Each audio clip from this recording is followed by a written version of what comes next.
Bien, buenas noches. Doctor, yo le voy a exponer respecto del capital social y de las acciones. Empezaremos en primer momento por definir qué es el capital social. Bueno, el capital social lo podemos definir como la suma de valores de aportaciones de los socios en el momento de la constitución de la sociedad. Sin embargo, este concepto, el de capital social, no se debe de confundir con otros conceptos como el patrimonio o el activo patrimonial. El patrimonio social es el conjunto de derechos y obligaciones que posee una sociedad. En lato sensu, el concepto de patrimonio es el conjunto de derechos y obligaciones que tiene una persona física o moral, y no es lo mismo capital social. El activo patrimonial, por su parte, dentro del patrimonio, es el conjunto de bienes que posee la empresa.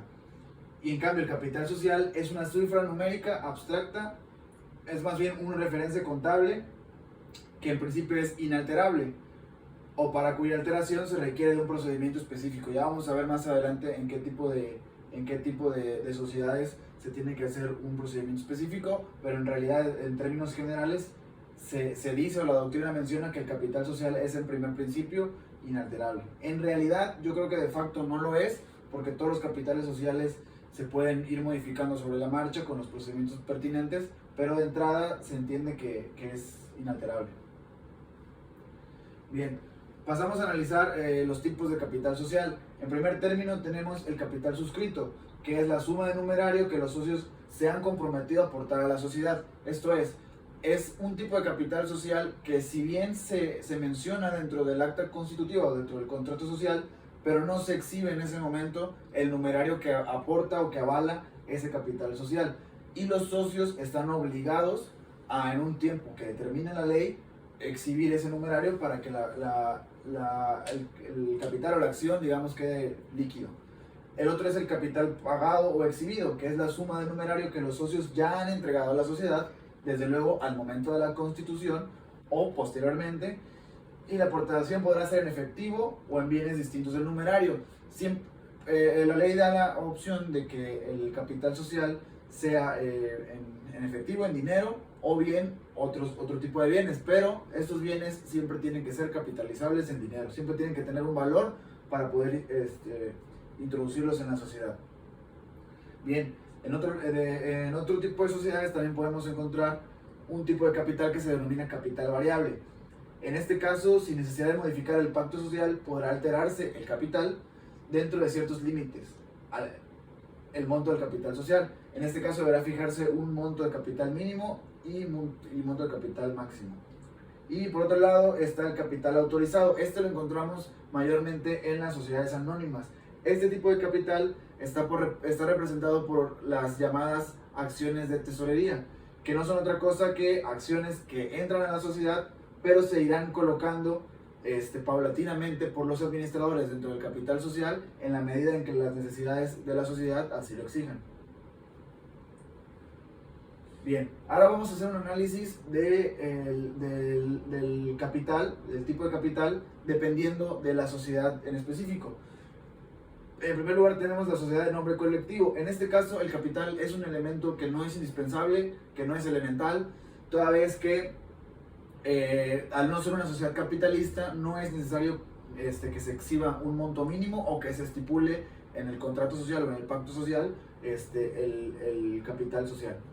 Después tenemos la sociedad en comandita por acciones. Esta se divide en dos porciones o dos tipos: comanditarios, que solo aportan la parte social que le corresponde, y los comanditados, que a su aportación agregan la garantía de que su responsabilidad es ilimitada, es decir, que su responsabilidad va más allá de lo que estén aportando en ese momento.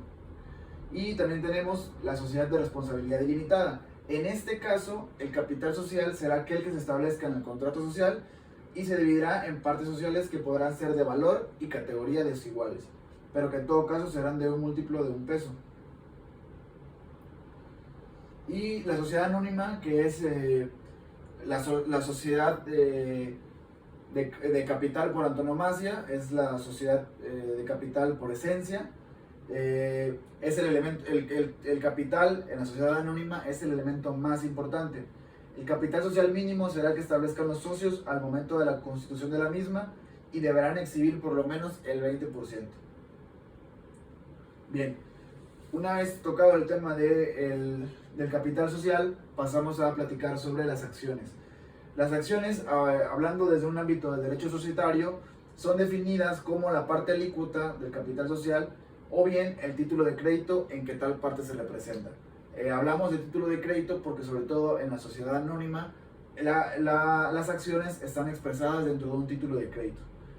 Las acciones serán de igual valor y conferirán derechos iguales. Cada uno tendrá derecho a un voto. Más adelante vamos a ver un pequeño o un poquito más específico esta parte de la ley que nos señala el valor que se le y los derechos que se le conferirán a cada acción, donde podemos ver que puede variar, pero de primera instancia todas las acciones y todas las acciones tienen el mismo valor y tienen los mismos derechos.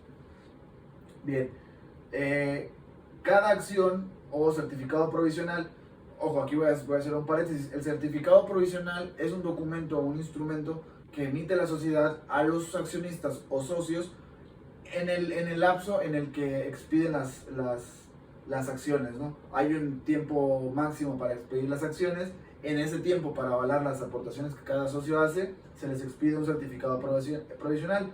Tanto el certificado provisional como la acción van a tener los siguientes requisitos. 1. Nombre, nacionalidad y domicilio del accionista en caso de que sean nominativas. 2. La denominación, domicilio y duración de la sociedad. La fecha de la constitución de la sociedad y los datos de inscripción en el registro público de comercio. El importe del capital social, el número total y el valor nominal de las acciones. Obviamente todos estos requisitos van variando de acuerdo al tipo de acciones del que estamos platicando. Las exhibiciones que sobre el valor de la acción haya pagado el accionista o la indicación de ser liberada. Más adelante vamos a tocar un poquito el tipo de acciones, las que son pagadas, las que son liberadas, etc. La serie y número de la acción o del certificado provisional con una indicación total del número de acciones a que corresponde la serie. Como ya hemos mencionado, o bueno, como se ha mencionado en clase en múltiples ocasiones, cada pacto social debe tener, sobre todo si es sociedad anónima, debe tener un libro de accionistas, donde se va anotando qué accionista tiene qué acciones, de qué tipo es y por cuánta cantidad. El requisito siguiente es la exhibición que sobre el valor de la acción haya pagado el accionista o la indicación de ser liberado. Bueno, eso ya lo había comentado. La serie y número de la acción del certificado provisional con indicación del número total de acciones. Los derechos concedidos y las obligaciones impuestas al tenedor de la acción y en su caso las limitaciones del derecho de voto. Otra vez, más adelante vamos a platicar de ciertos tipos de acciones que limitan hasta cierto punto la voluntad del accionista o del tenedor de la acción, o en otro caso que también las hacen que en virtud de esa acción el miembro de la sociedad tiene un poco más de derechos. Y por supuesto la firma autógrafa de los administradores que conforman el contrato social deben suscribir el documento.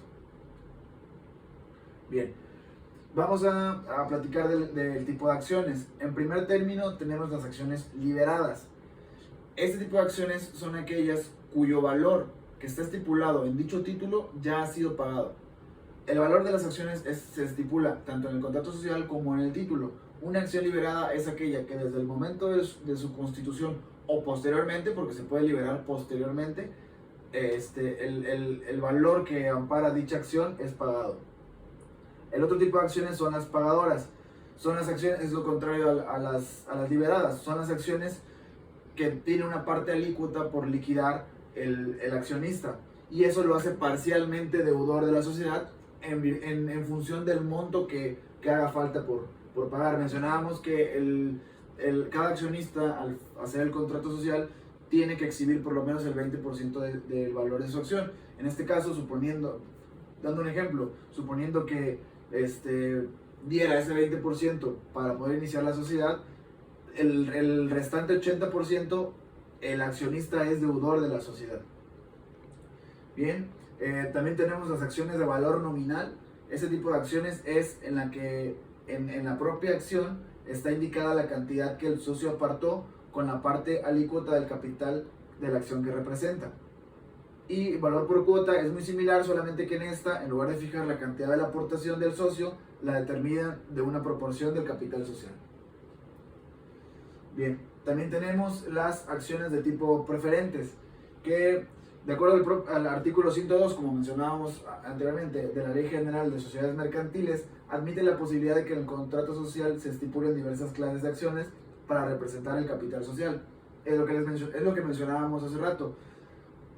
En esencia o de manera inicial, las acciones tienen que tener el mismo valor y el mismo derecho, de acuerdo al artículo 112. Pero ese mismo artículo, en el segundo párrafo, señala la posibilidad de que se expidan diversos tipos de acciones. En la práctica, en ocasiones vemos que los notarios normalmente, los corredores normalmente señalan acciones, por ejemplo, de tipo A, de tipo B, o de clase A, de clase B, de clase C, dependiendo de los derechos que traerá insertos esa acción.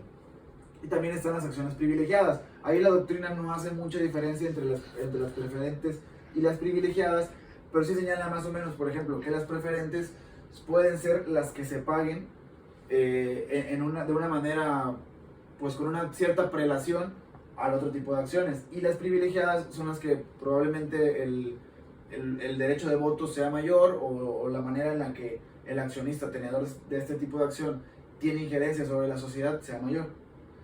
Y también están las acciones de voto limitado. Estas acciones de voto limitado normalmente se utilizan para el tipo de accionista que en realidad no tiene demasiada injerencia en el objeto social o en la realización del objeto social de la empresa. Sin embargo, desde luego, pues tiene intereses en los dividendos. Entonces, por este tipo de acciones, el accionista dice: yo cedo mi derecho de votar hasta cierto punto. Sin embargo, en este caso, estas acciones siempre serán preferentes y no se podrá pagar dividendos a los accionistas ordinarios sin antes pagar un 5% a los de voto limitado, de acuerdo al artículo 113 de la Ley General de Sociedades Mercantiles.